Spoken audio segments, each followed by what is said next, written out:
La parole de Dieu est une puissance qui peut être à l'œuvre dans ta vie, toi aussi, si tu lui dis oui, si tu l'acceptes. Au nom du Père et du Fils et du Saint-Esprit, Amen. Shalom mes frères et sœurs, nous sommes aujourd'hui le samedi 25 avril 2020 et nous méditons l'Évangile selon saint Marc, chapitre 16, versets 15 à 20. Ce passage parle de la grande commission. D'abord, Jésus dit « Allez par le monde entier, proclamez l'Évangile à toutes les créatures ». Ensuite, l'apôtre Marc termine son Évangile en écrivant au dernier verset de son livre « Quant à eux, c'est-à-dire les disciples, ils partirent prêcher partout. Le Seigneur agissait avec eux et confirmait la parole par les signes qui l'accompagnaient. » Quels sont ces signes?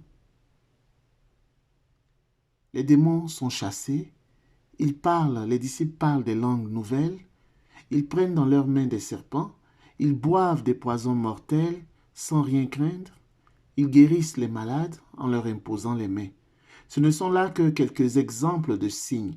Il suffit de parcourir les Actes des Apôtres et d'autres livres du Nouveau Testament pour découvrir la pluralité de signes que l'Esprit Saint manifeste à travers la vie des croyants, c'est-à-dire ceux qui se font baptiser et mettent leur foi en Jésus-Christ.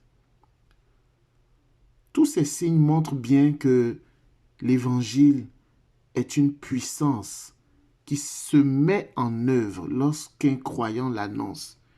Tous ces signes disent quelque chose de la puissance même de Dieu manifestée à travers son évangile. L'apôtre Paul écrit en Romains 1,16 « Car je n'ai pas honte de l'évangile. Il est puissance de Dieu pour le salut de quiconque croit. » Oui, l'évangile sauve.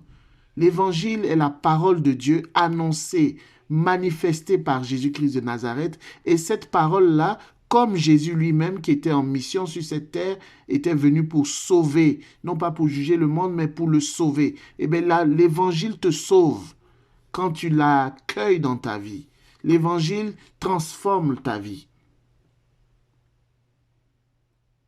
La parole de Dieu est puissante pour changer le cœur du meurtrier le plus endurci en une personne douce, en une personne nouvelle. L'évangile peut transformer une famille, une nation entière. L'évangile est une puissance qui entraîne une révolution. Non pas une révolution militaire armée, comme les sympathisants de Jésus le croyaient, mais une révolution beaucoup plus profonde et durable, qui est la révolution des cœurs. Sans cette révolution, les relations interhumaines ne peuvent être améliorées selon le plan de Dieu. L'Évangile est une puissance que Dieu met à ta portée, bien-aimés frères et sœurs, aujourd'hui. Tu as une puissance à ta portée. Tu n'es pas obligé de sombrer dans le désespoir. Nul besoin de se laisser aller à la mort ou à ces pensées destructrices qui t'animent, à toutes ces oppressions. L'Évangile est une puissance qui peut te délivrer aujourd'hui même, qui peut t'aider à voir la vie autrement, qui peut te donner de l'espérance. Elle est gratuite. Utilise-la pour changer le cours de ta vie, pour transformer tes situations de blocage, de captivité, de dépendance, de malheur en situation de déblocage, de libération et de bonheur. Je prie que la personne de l'Esprit Saint t'accorde la grâce d'accueillir la puissance de l'Évangile dans ton cœur pour l'unique gloire de Dieu. Au nom du Père et du Fils et du Saint-Esprit. Amen.